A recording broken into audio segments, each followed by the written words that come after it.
All right, we are live. Welcome back to the Off-Grid Homestead. Hey, uh, today we're going to be talking some pretty interesting stuff, and we're going to be actually talking about how, uh, you know, Costa Rica tries to pass. Well, bottom line, Costa Rica always passes a lot of laws, but and not a lot is said when that happens. Okay. But, the big thing is, there's been a lot of protesting lately. Well, why has there been protesting? Well, it's because Costa Rica tried to pass a law. In other words, they tried to sneak something in underneath the table.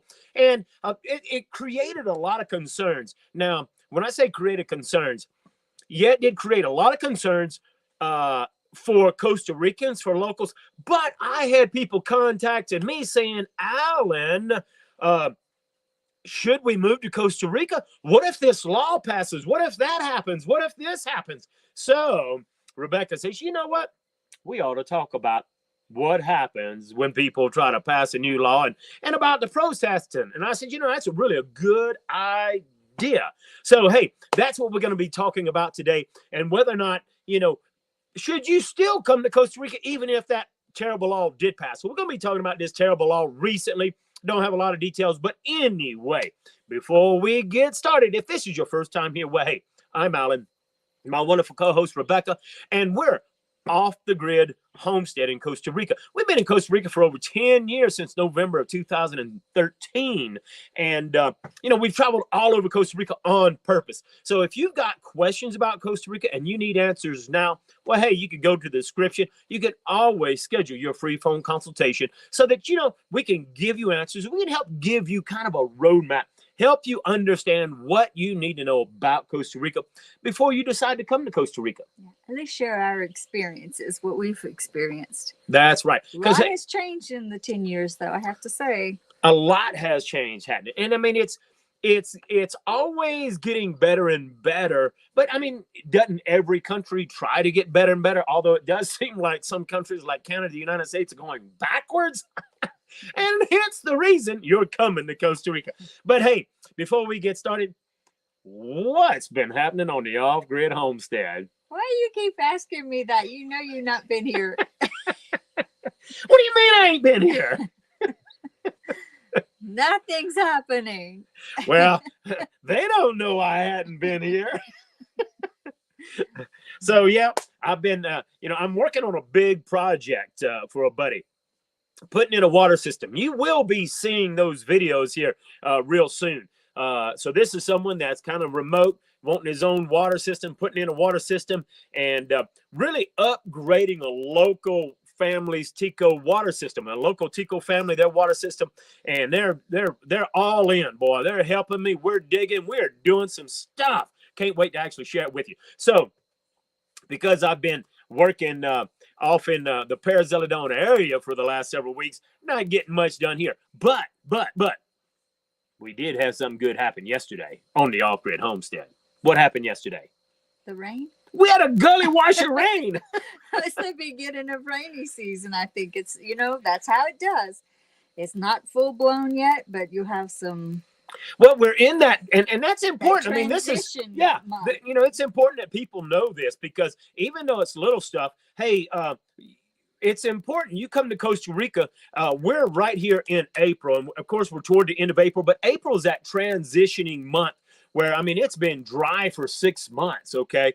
And now it's, it rained maybe one time in March, and then it rained a couple of times in April. Yesterday, we got a gully washing rain. I'm talking about it just rained cats and dogs.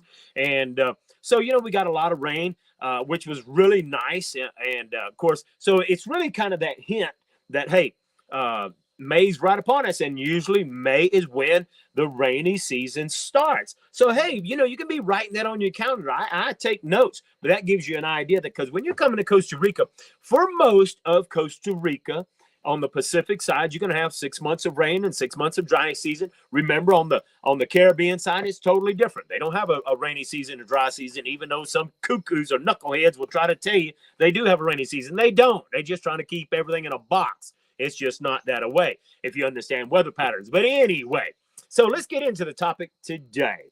So, okay, so Rebecca, over the last several weeks or last month, Costa Rica tried to pass a new law, and the Well, initials for it was pot.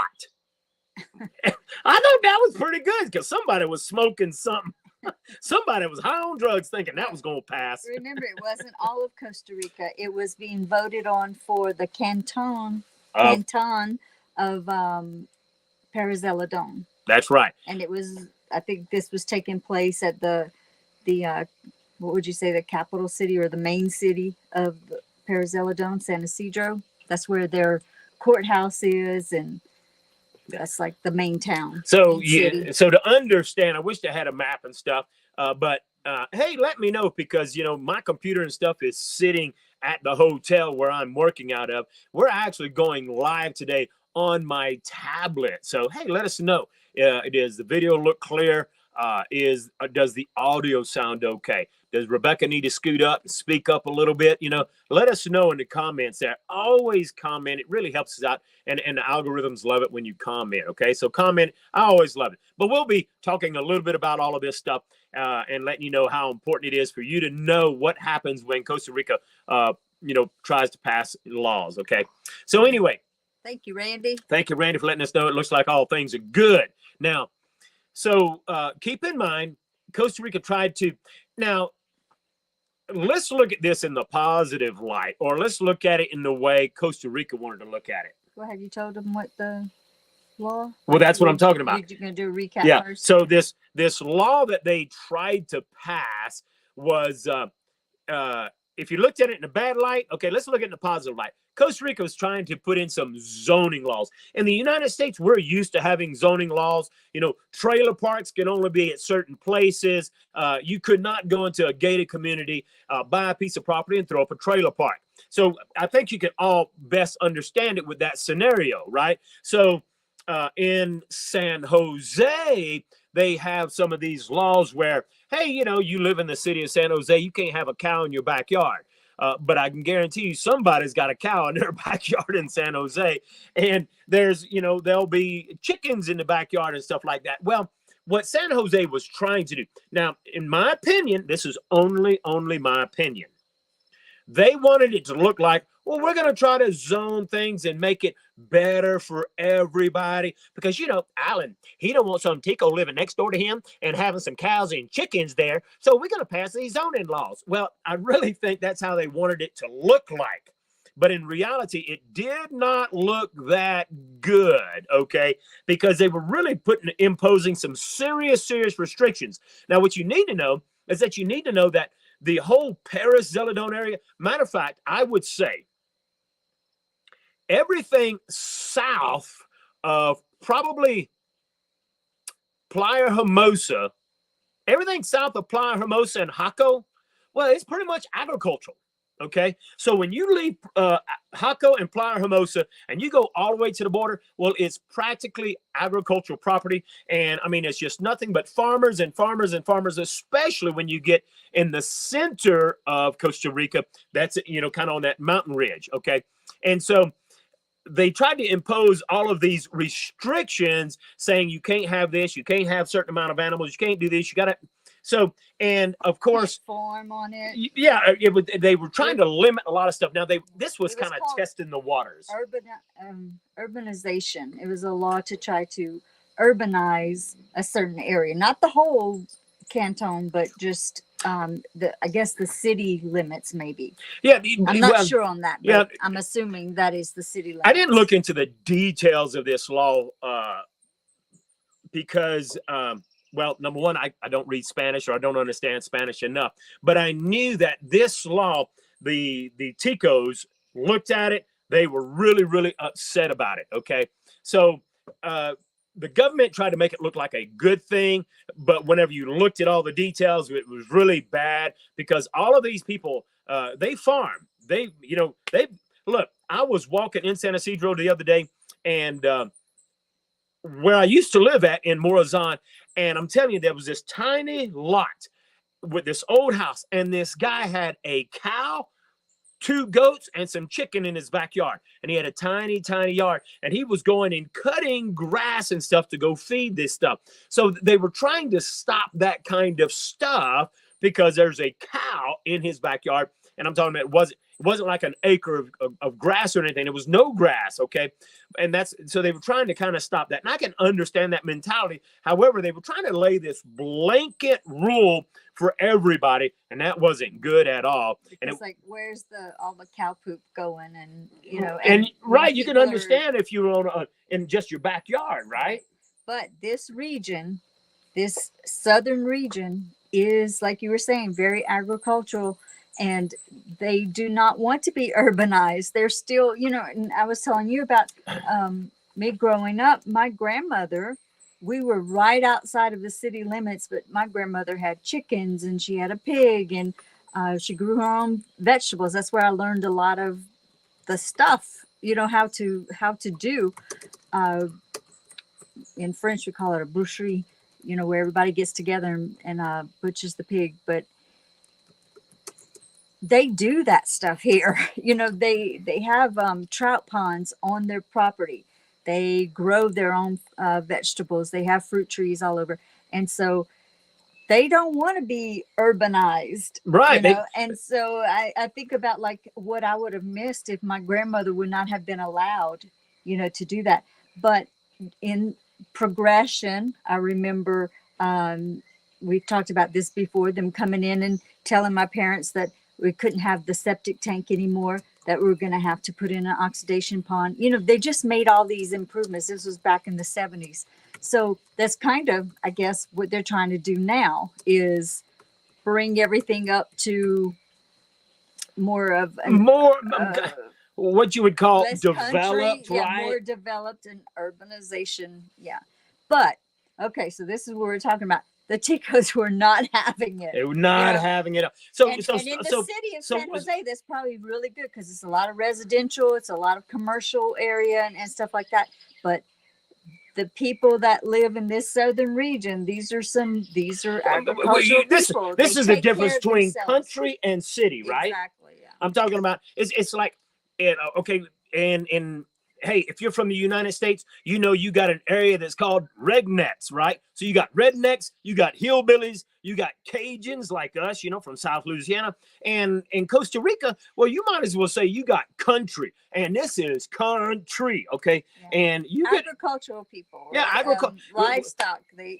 Livestock is a big thing around here. And think about San Isidro is the biggest city in this southern region. And it's not huge. Right. And you can still find, I mean, like when we lived in Pedregoso, that's right outside of the city.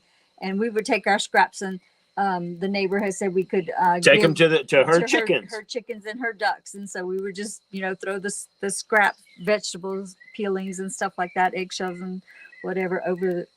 Well, you know, that was right there. Yeah, I mean, right outside. It's right outside the city. Okay. And like what I was telling you a while ago, I was in Morazan, and that guy had a cow in the backyard on the edge of the river. Now, and I have to say, I think most people, not all, but most people that are wanting to move to Costa Rica are either coming to enjoy the beaches and just retire, or they're coming to be self-sustainable. And kind of do a little bit like we're doing, where they got a little peace and quiet, vegetables, and have a few animals and stuff to be self-sustained. So that law in itself. So let's kind of back up just a little bit, or pause right there, because that law in itself. Let's say that you wanted to come and live in my area or live anywhere in that Perez Zeledón area. You only wanted to buy, you know, maybe a hectare or an acre. Well, that new law kind of would have kept you from maybe. Let's say that you had an acre, would have kept you from having some animals and farming and stuff like that. So in my opinion, it was really all about government control. I don't know this. This is just my opinion. If government controlling you, you can't you can't grow your own food. You can't have your own animals. And that would have been horrible because look, now, according to some stats, okay, Costa Rica has a little over 5 million people in this tiny country. According to stats, 5 million people in Costa Rica, and 80% of that 5 million live in the San Jose and the metropolitan area. I kind of find that hard to believe, because if you do the numbers, somebody do the numbers real quick for me. 80% of 5 million, well, that's telling me that what, only 1 million people live outside of the greater metropolitan area of Costa Rica? I find it hard to believe. But I know from personal experience, I live, work with, I am so integrated with the Ticos. I mean, you know, every day I'm in some Tico's house. We're eating lunch, we're eating breakfast, we're having a good time. And I know the Ticos, okay? And look, I'm in houses that most people would never walk into, because some of these houses look like they're about to fall apart, okay? There are no ceilings. These are agricultural people. These are coffee farmers. They're happy as they can be. And they've got a house. They've thrown up a house. They got a cover. They're happy. They're not trying to keep up with the Joneses. They're just no. enjoying life. They're enjoying life. And that kind of law would have stopped them from enjoying their life. Okay. So these are people that not having it. No, they're not having it. So that's a good point. Now Costa Rica passes a lot of laws. Okay. For example, they passed a law that truck drivers can't use their Jake brakes going through the city. I'm telling you, you can hear that stuff all over the place. Well, yeah, they got that law passed, but nobody enforces it. Okay. So Costa Rica passes a lot of laws that they can't enforce. Let me just look at worst case scenario. Let's say that Costa Rica were to pass that kind of a law. Then the question you got to ask yourself, well, Rebecca, if you live in Canada, or if you live in the United States, or you live in Europe, even if Costa Rica would have passed that law, would it be better for you to live in Costa Rica than where you're currently at right now with the laws that you're having to abide by there? What would you do? I'd still move to Costa Rica. You'd still move to Costa Rica. You might speak up. I don't know how close you are because you're getting quiet. So she says she'd still move to Costa Rica. And, that's what a lot of people were asking me. Hey, Alan, man, this new law that Costa Rica is trying to pass, it sounds like what they're doing in my country. Sounds, what should we do? What do you think's going to happen? So bottom line, here's what I think would happen. Costa Rica passes a lot of laws, and it's impossible for them to enforce them. Okay. And the reason it's impossible to enforce them is because they're a less developed country, or a third world country. They're less developed. They don't have starving kids and pot belly and all that you see on those crazy advertisements about Ethiopia and all that. But they are a less developed country. But they don't have the law enforcement to enforce everything. And since they don't have the law enforcement to enforce everything, then guess what? We've been here 10 years. How many speeding tickets have you gotten? Me, none. I never drive. How many speeding tickets have I got? None, I don't think. And how many times have I sped? Everybody speeds. So. I was going to say, don't you tell them I speed. Everybody does. Everybody speeds in Costa Rica, okay? Well, why is that? They simply do not have the law enforcement. Now, you know what? Just 2 years ago was the first time that we started seeing the radars. That's radar right. Guns or whatever. They didn't even have that. I think they had them in the big city, like in San Jose areas, metropolitan area. But finally, San Isidro got a gun. I remember they had it set up. So, and they had the little sign saying, but I know what you're saying. It's like, hardly anybody gets speeding tickets. Right. They don't have a big police force. Costa Rica does, like you said, Costa Rica doesn't have a big police force. They just don't have the tax dollars for it. So here's what, now listen close. I'm not saying anything negative about Costa Rica. I think this is true about a lot of places, but it's just more true in Costa Rica. Nobody likes to pay taxes, okay? Nobody likes to pay taxes. Well, the majority of the businesses don't want to pay taxes either. Why? Because they see how there's humongous businesses who will just bribe whoever they got to bribe so that they don't have to pay all these taxes. So look, if you want to save money, and look, Costa Rica sets themselves up. there, if you want to save money on tax, look, 13% tax. If you want to save money, 13% on everything that you spend, well, then go to a Chinese store and buy all your stuff there, because they've got this incentive, because China is in their pocket. China has done some really good public relations. No. They are in China's pocket. Oh, yeah, I get Costa Rica's in China's pocket, right? So anyway, the other way around. yeah. So, if you want to save money, and that's what the Ticos, look, I can't blame them. Some Ticos get mad and say, don't go shopping at the Chinese store because you're not helping the local. But then the one that's telling me that's actually shopping at the Chinese store because nobody wants to pay 13% tax. Okay. And then if you go to a big store and you want to save money, every single time I go in the store, I say, hey, I'm going to buy this and this and this and this and this and this. And what's the best price? Give me the best price. And they always tell me, are you paying cash or with credit card? If you pay with credit card, you got to pay for every single thing, including the tax. If I pay with cash, then guess what? I don't have to pay the tax. Okay. So their computer systems haven't quite caught up, but they're working on it. Yeah, I mean, they made some changes because, look, Costa Rica knows that a lot of businesses don't pay taxes.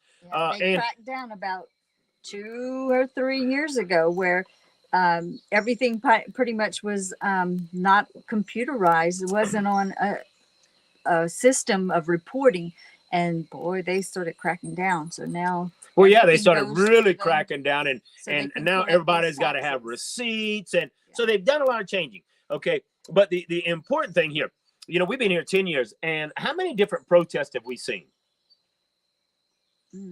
I mean, I've heard about more than what I've seen, but I've probably seen in person maybe 5. Yeah, we have driven, and because she stays a lot of times I'm driving a lot, and I've seen a lot more protests than she has. But now, so let me tell you how when I first got here, I will admit that when they had a protest, I hated it. I hated it. It made no sense to me whatsoever. So, and you've all heard that Costa Ricans are not confrontational. They're not. They're very easygoing. They're laid back. But when you start messing with their way of life, that's right. You mess with their way of life, and they'll stand up for what they believe in. Okay, I admire that. Absolutely right. And like you're saying, when we first got here, we didn't understand why block the roads over here when the voting is. Well, let's back up and explain why. Okay, so right, but that's what I'm saying. We didn't understand that because in the United States, if you're going to protest, you go to the source, right? So so let's kind of back up and get you sidetracked because we all know all these rabbit trails. So when we first came down here, they were protesting about some kind of law that they were trying to pass, and they were totally against it. Okay, now you got to understand, the capital city of San Jose is thinking 5 hours away from where they're protesting, but you got to keep in mind they are protesting all over Costa Rica. So when they protest, what they'll do is they'll block the roads, and look, they'll put stumps and logs and human lines across there. They'll put tires in the road and they'll burn, and so you can't drive across their blockades. Okay, well, that means 18-wheelers that's delivering groceries and supplies to stores, they can't do that, and so they're blocking the road everywhere. So if you got an appointment like we did, we had an appointment to go to San Jose, and we were trying to get our residency with this bad people. Never do business with CRIE. Okay, Costa Rica immigration experts. Terrible people. We had bad experience. 8 years, they still didn't do it. Anyway, we were going to their office to take care of an appointment with them, and they had a big blockade, and we couldn't cross, and we had to sit there and wait. We were there for we were there for hours, okay, maybe an hour. And whoever's got the blockade right there, well, he decides when he's going to let you through. And this will happen all over Costa Rica. And because there's a lot of places that are no roads around. So that's when I started using Waze, okay? Use Waze, W-A-Z-E. And then you can look on Waze and you can find ways around. However, some of them ways around might mean crossing through a river, okay, if you got four-wheel drive. So anyway, they would block these things. Well, you got to stop and think. If they're blocking the roads all over Costa Rica, well, they're protesting what the government is doing. And in my mind, I'm like, why not go to San Jose and protest at the Capitol or at the city? Well, most of these ticos, they don't have money. They don't have transportation. But they know that if they block transportation all over Costa Rica, it pretty much stops business. And if you stop business, the government has got to respond. And look, the last protest. We understand now. We understand now. And now we're supportive of it because they really do, get together. There were over 1,000 people. The article said that there was at this last one for this last law. Yeah. There was thousands of people in San Isidro protesting. Yeah, and so they really got together and made a difference. And unfortunately, new politicians are going to get voted in a couple months and in a few months, and they're going to bring that law again. So they'll have to probably protest again to keep it from being passed. It's different in the United States. People don't normally protest. That's why, we're paying the salaries of the government officials. They are supposed to be doing laws or passing laws and stuff that is in the best interest of the majority of the people that they represent. So really, you shouldn't have to protest. You shouldn't have to picket, because these people that you voted in and are paying their salaries, they're supposed to be doing what is in the best interest, not what's in the best interest of the government or small groups. Right. So, things are broken in the United States. And I really admire here that they will drop everything and just go. And, a lot of times in the U.S., you don't have that luxury because you might lose your job if you don't show up for a week or whatever. But here, because everybody is supporting each other, they're all for it. It's like, well, every single time they have a protest, I guess it goes back to the question that people are asking me. Well, Alan, should I come to Costa Rica because they're going to pass this new law? I never worry about it because, number one, as a foreigner, I really can't do anything about it. Try to support, the locals. But I know that the locals are on top of it. And if they hear about a law that the government is trying to slide underneath the table. That too. That's pretty amazing, because it seems like in the U.S. laws get passed that the average person knows nothing about. I know there's ways to know about it. I know you can go to government websites and stuff, but it's not publicized. But it seems like here, somehow they know about it. They know what laws are coming up and what's going to be voted on. I suppose they have representation that actually represents them. Well, so. I don't know. I'm integrated in there, but I don't really talk politics with any of them. And because I just don't know enough Spanish. Okay. It's like this week we're having a great time and we're digging this, we're working on this water system, and we're having a blast as we're out there working. But there's a lot of stuff we just don't get because of my poor Spanish, but my Spanish is getting better and better every day. But my point is, when the government's trying to squeeze something in, it's like they all get on the phone and they will decide to protest. And when they protest, they all know exactly where to set up the barricades, because they set up the barricades to make it very hard for you to go around. And, it makes it very, very difficult. And they will set those barricades up every single day, all night long, until the government says, okay, you win, and we'll let up. And of course, they let ambulances, obviously emergency vehicles and stuff like that, And they will, they might hold up traffic for an hour or 2 hours, and then they let some people pass. So it's kind of regulated in a way, it's you do have to understand that, Costa Rica is very different. Something happened to me one day last week that, was shocking to me. I kind of debate whether I should mention it here or not. It's just that, in the United States, if there's a bad accident and somebody dies, immediately authorities are there and covers up a body with a blanket or whatever so that you can't actually see that. And I was on my way to the job site, and there was a policeman that parked in the middle of the road. So we're all waiting. Why is he blocking the road? And, traffic was going. And I finally got around. Well, when I got around, there was a poor guy that something happened. He was on a motorcycle. He died, and he was crumpled up on the side of the road, obviously dead, and nobody was tending to him. His motorcycle was picked up and parked, and he was crumpled on the side of the road. No sheet, no anything, just a dead body there. And that's really hard to see. But it's acceptable here. That's just how it it's is. Different here. And then when we have seen bodies, unfortunately, we've seen at least 3 different accidents where people have died. It's terrible. But when there has been a covered body, I mean, it's the images stuck in my mind. A foot sticking out, or hand sticking out, and that just is burned into my mind because we're not used to that. Right. But it's just it's a different culture. When there is a fender bender here, they leave the vehicles where they are. There's no pull off to the side and get out of the way of traffic.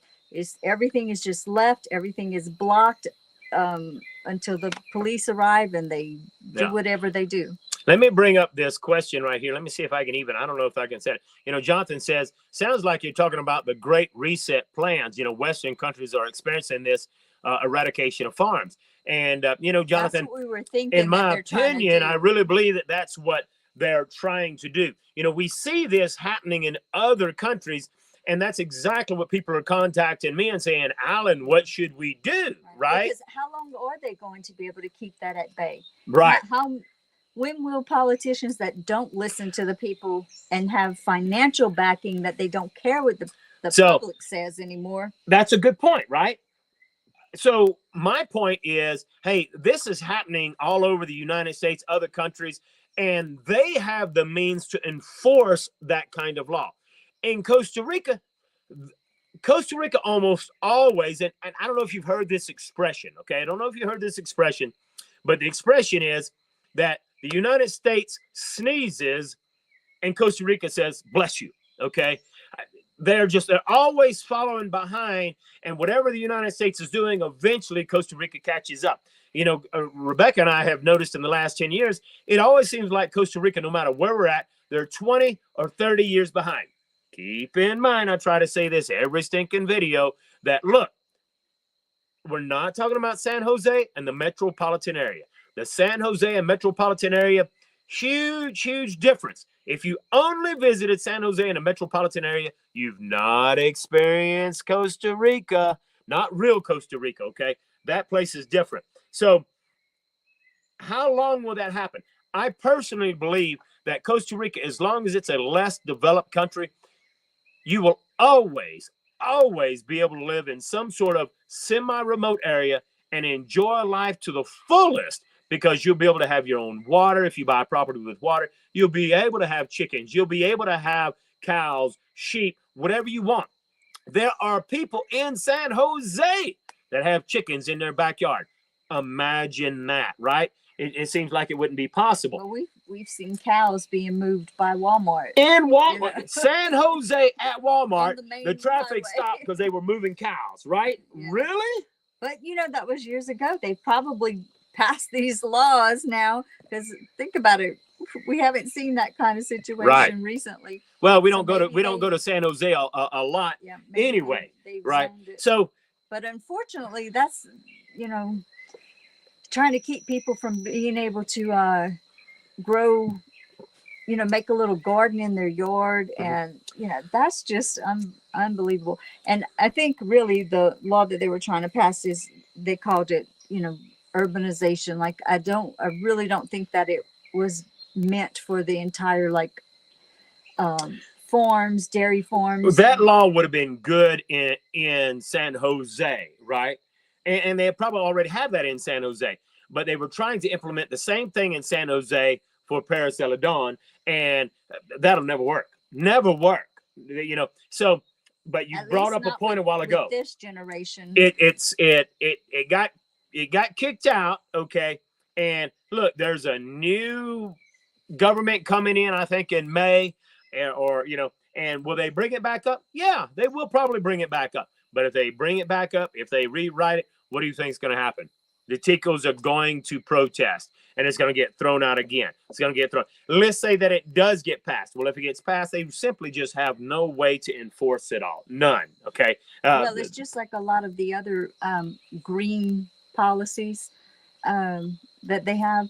They're not being enforced. With the sewer. Good point. The sewer system. How many houses have we been to that the septics are leaking out into the ground or not being changed out like they're supposed to be? I talked to a builder last week, okay, just a few days ago, okay? Builder's getting ready to build a house. And I asked him, what kind of septic system you putting in? We're putting in one tiny tank. I says, well, you're putting in one tiny tank. That's for the sewage system. Where are you going to put all the gray water? Oh, all the gray water runs out, Well, that's not where it's supposed to go. Yeah, we know that, but that's what everybody does. Wait a minute. You got all of this gray water that's coming from the kitchen, all of the chemicals in the kitchen, all the gray water in the shower. So Costa Rica advertises itself as being green, green, green, green, all these rules. But guess what? Is there a law that says you're not supposed to? Yeah, you're not supposed to. But guess what? There's no possible way to enforce it. Okay, they can't enforce it, so that's what everybody does. And they have lots and lots of green laws. You would think, and they even get awards from international awards for being so green. And maybe for the most part they are, but they still have situations like. One of the main rivers is one of the most polluted rivers in the world. That's the Turcoles River is the most polluted, And then think about like when we've been on the other side, on the Caribbean side, there's actually a dead zone in the ocean where one of the rivers that passes through, like down there close to the Panamanian it's right border. It's where there's a whole lot of banana plantations there. And plantains and banana. I mean, it is just like that's all you see. So there's a river that passes through there, but there's so many chemicals sprayed over those bananas and plantains that river that runs into the ocean, there's a dead zone right there where fish that enter into there die because of all the chemicals from the plantation. Let me bring up this right here, what Eduardo says, because it's I like what Eduardo says. Eduardo says, thank you for not sugarcoating with candy on top. The truth is the truth. Even though I've never had problems, and Key West, Florida is laid back with Sandos, and it's not like New York City stressful life. His point is, thank you for not sugarcoating.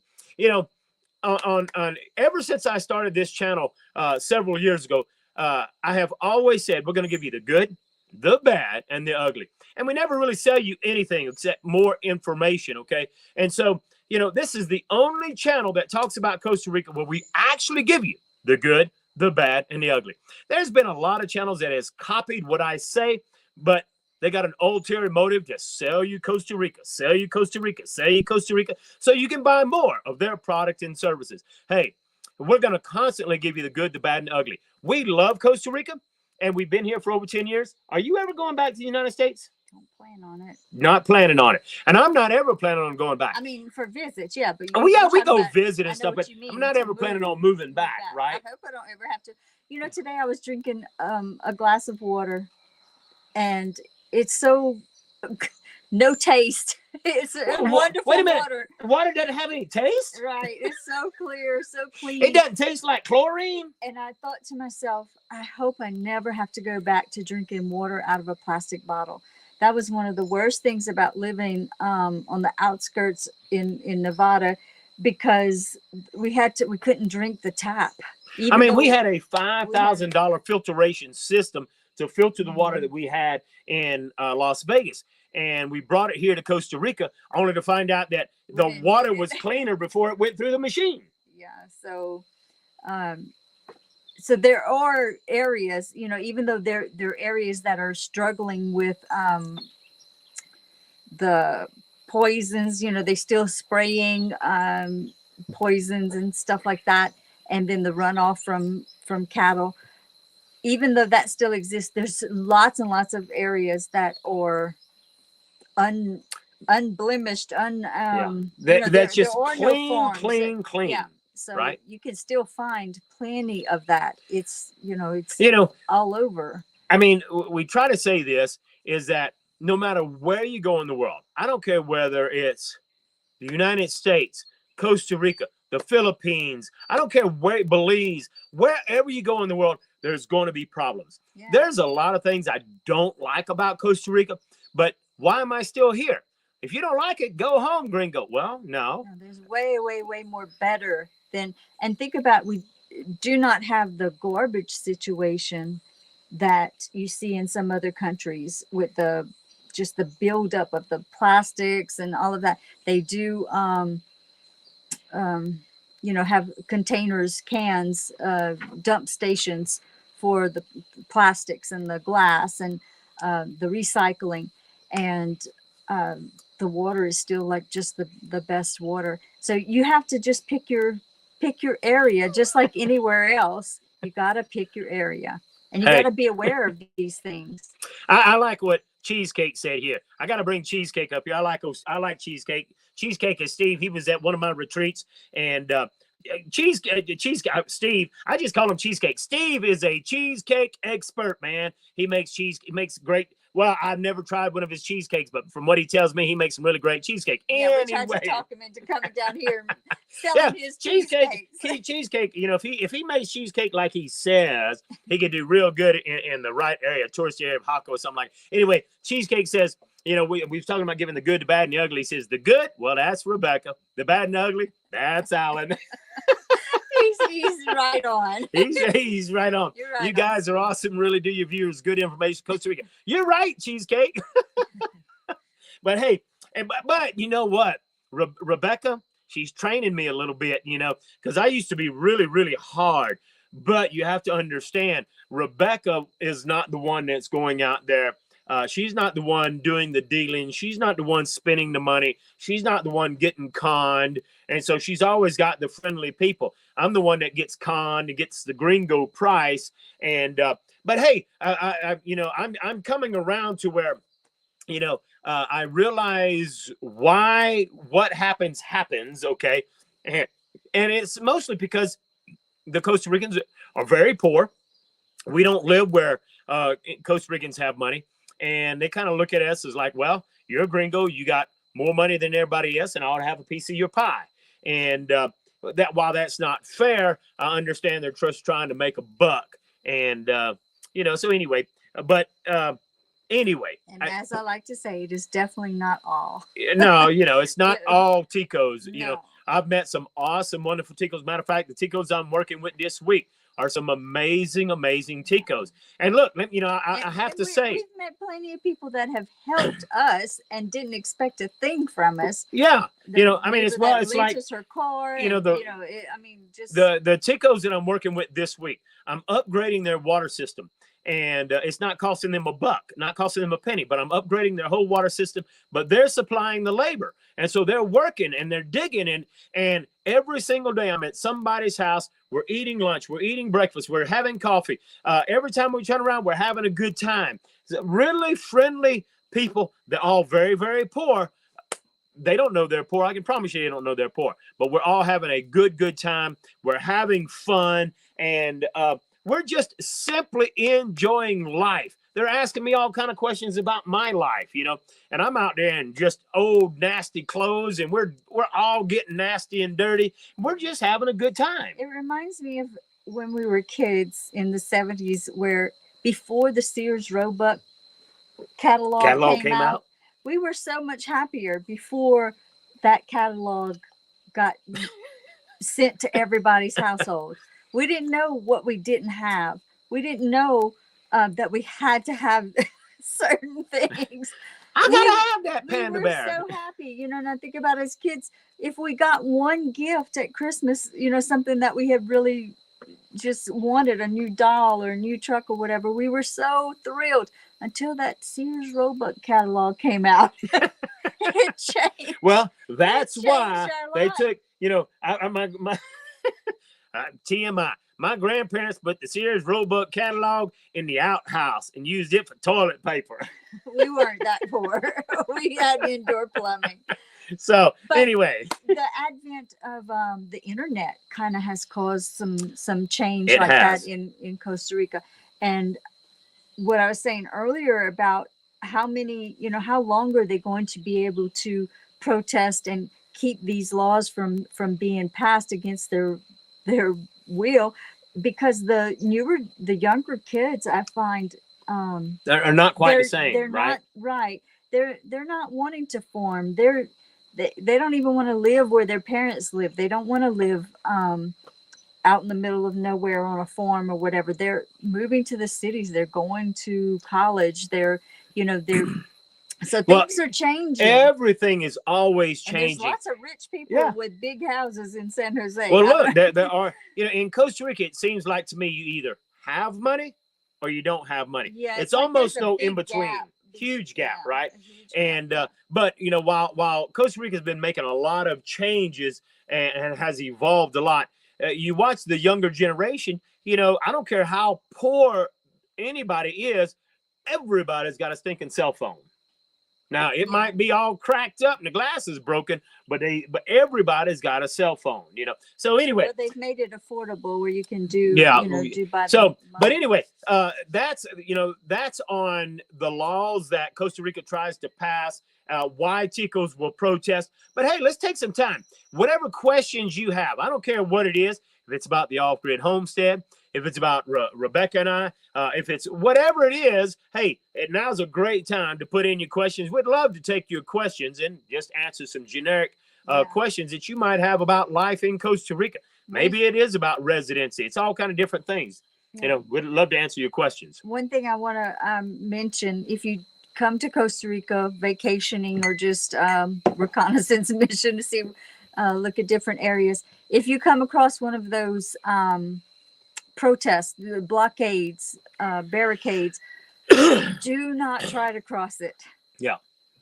Good They point. get very, very upset because that means you are just having no respect for what they are trying to do. You're visiting, you may not even know what they're protesting or anything, but just don't try to cross it. The best thing to do is if you can't find your way around with ways, is just to wait it out. They will, might be a few hours, but they will eventually let the traffic through.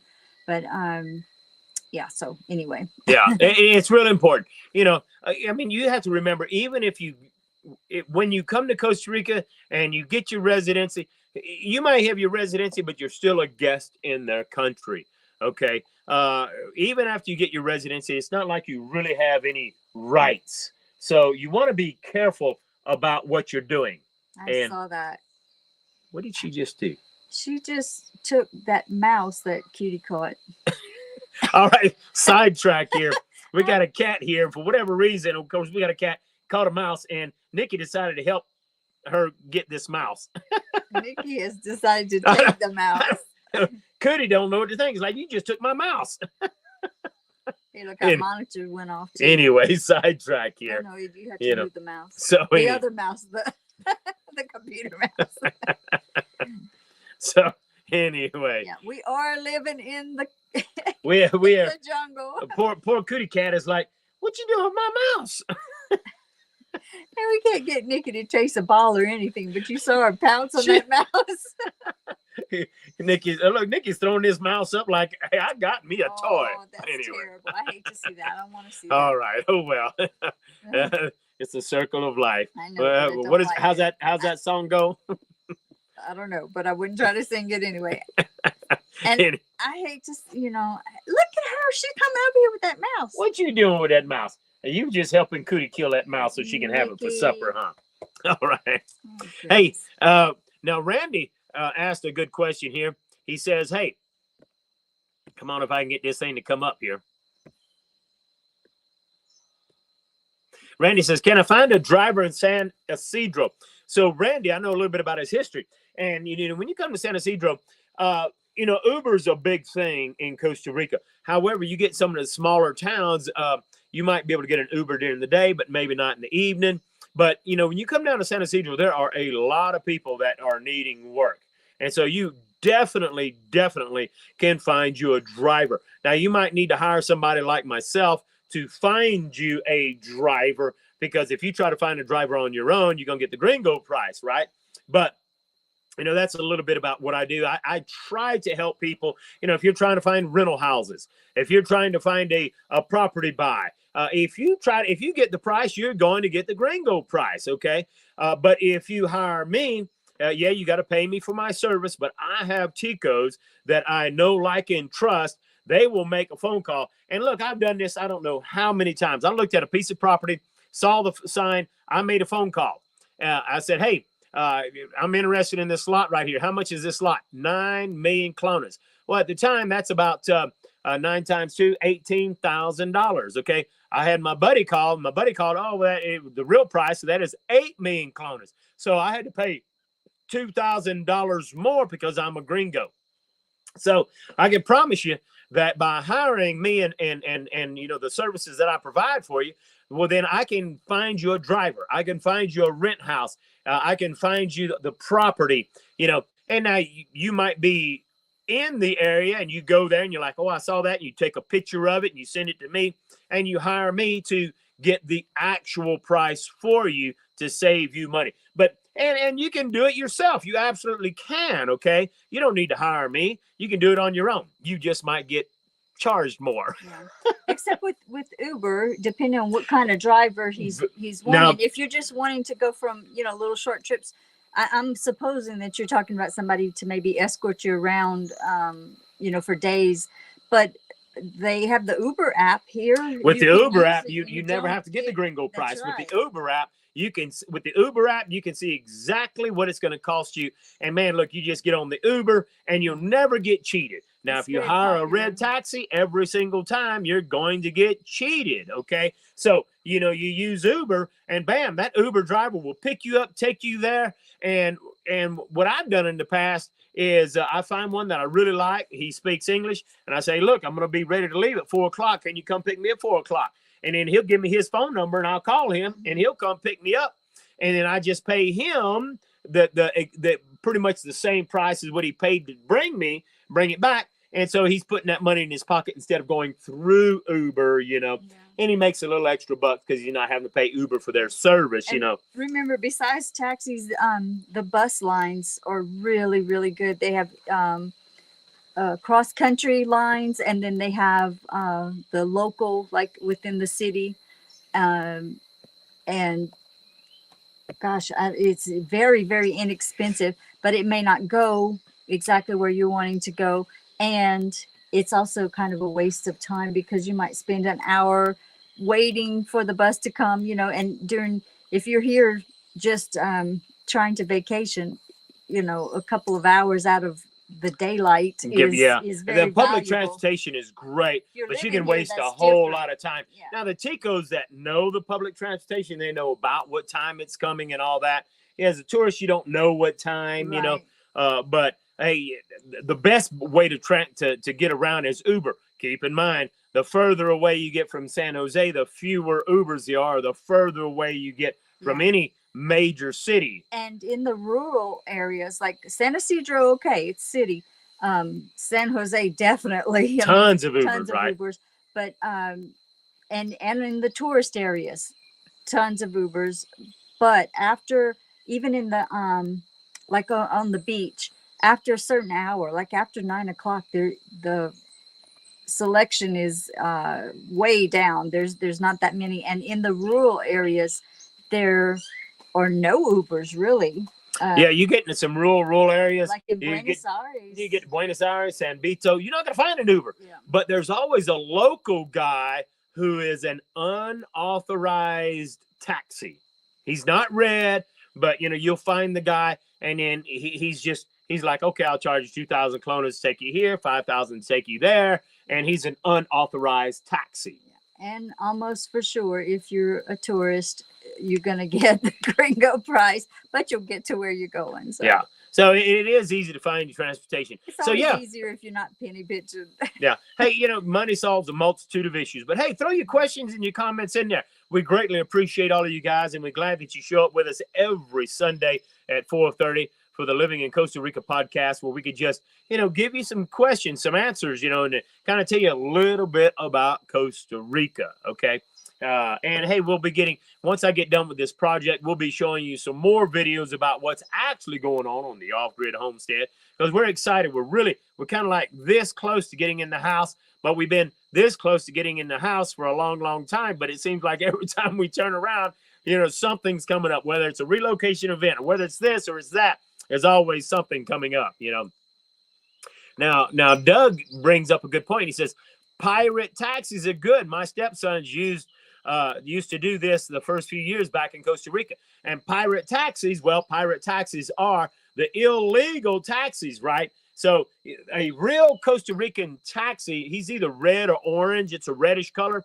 And, they're different. They got to be qualified. But what Doug is saying is the pirate taxis. You find people that are, they got their own vehicle and they're just pirate taxis, man. They're just going to do what they got to do, right? And they're making a buck. Yeah, we don't know how that works with the insurance if you're in an accident or something. Yeah, like but that. normally don't have to worry about that. That's what the taxi drivers are upset about, because they have to pay a lot of money to get their taxi license, and they have to carry certain insurances and stuff like that. Whereas the Ubers and the the taxis got to do different things. Yeah. But the unfortunate thing is the official taxis, the official taxis are against the Ubers. Well, if you would be honest all the time, you wouldn't have that problem, But check out what Eduardo says. He's like, he can't wait.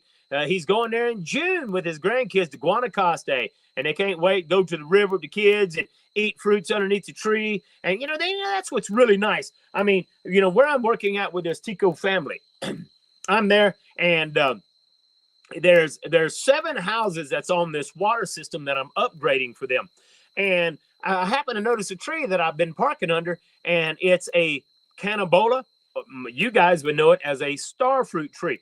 And I'm like, that's a starfruit tree. And he's like, yeah. And he's like, would you like some? I said, oh, I like that. Well, he went and got a bunch of them, brought it to his wife. And for lunch, we had what's commonly known as fresco. Fresco is just a fresh drink that they've made out of a fruit, whether it could be lemons, star fruit. It could be anything. Cass. Yeah, Cass, all kind of stuff. I hate to see how much sugar it takes to get Cass sweet. Look, you had enough that sugar. Fruit is so tart, and yet you order a Cass drink. You had enough sugar to dog poop, and it'll taste good. So anyway, he went and got a bunch of them, and when it came lunchtime, we had us some star fruit fresco. It was really good, canabola, really good stuff. But that's what's really neat in Costa Rica. It's a whole different time play out. I don't know how to call it, but on a whole, it's a whole different world. So more relaxed, and it's pura vida. It's very pura vida, and I love it because I can't wait to grow some star fruit here.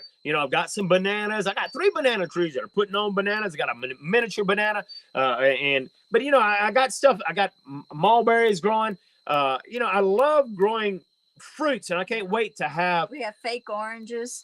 We got fake oranges. That's a story. The lemons here look just like oranges, so they don't look like what we're used to seeing. These are fake mandarin oranges. So it looks like a delicious mandarin orange.